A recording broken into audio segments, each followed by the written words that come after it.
Big boss house నుంచి eliminate అయితే సాయి అయిపోయాడు. సాయి అయిపోయిన తర్వాత ఇంకా బిగ్ బాస్ హౌస్లో ఉన్న మెంబర్స్ అందరినీ కౌంట్ చేసుకుంటే ఇంకా మండే వీకెండ్ అయిపోయిన తర్వాత మండే నామినేషన్స్ చాలా ఎలా ఉండదు. కానీ ఎవ్రీ సీజన్లో మనం అబ్జర్వ్ చేస్తుంటే నామినేషన్స్ అనేది నార్మల్గానే అనిపిస్తుంది. బట్ వీళ్ళు పాయింట్ రేస్ చేసేది మాత్రమే బాగుంటుంది కదా.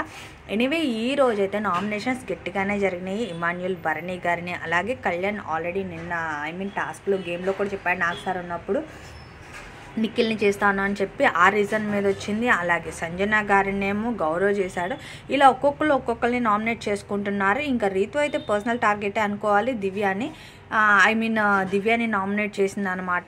తనుజ భరణి గారిని నామినేట్ చేసేటప్పుడు ఇమాన్యుల్ అన్నవాడు తనుజకి గివప్ ఇచ్చినందుకు మిమ్మల్ని నామినేట్ చేస్తున్నాను, మీ గేమ్ మీరు ఎందుకు పోరాడలేదు, ఇంకా సేఫ్ గేమ్ ఆడుతున్నారా అని చెప్పొచ్చింది.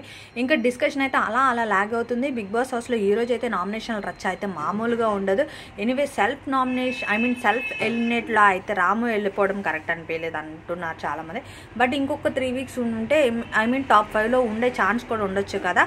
అది యాక్చువల్లీ ఇప్పుడు ఆర్గ్యూ అయితే కళ్యాణ్కి నిఖిల్కి అయితే వచ్చింది. మరి ఈ వీక్ ఉండరా చూడాలి, టాప్ 5లో ఉండడా అని.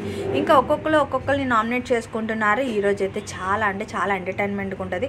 నామినేషన్స్ తర్వాత చూడాలి. ఇంకా కంటెండర్ రేస్ ఇవన్నీ కామనే కదా.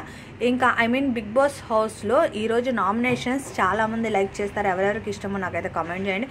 అంతేకాదు ఇలాంటి అప్డేట్స్ లైవ్ అప్డేట్స్ అయినా తెలుసుకునేకి నా ఛానల్ని సబ్స్క్రైబ్ చేసుకోండి, నోటిఫికేషన్ ఆన్ చేసుకోండి. ఎవరి నామినేషన్స్ కరెక్ట్ అనుకుంటున్నారో. అంతేకాదు ఈ వీక్ ఎవరు ఎలిమినేట్ అవుతారు వీడియో చూసి లైక్ చేయండి. Please subscribe.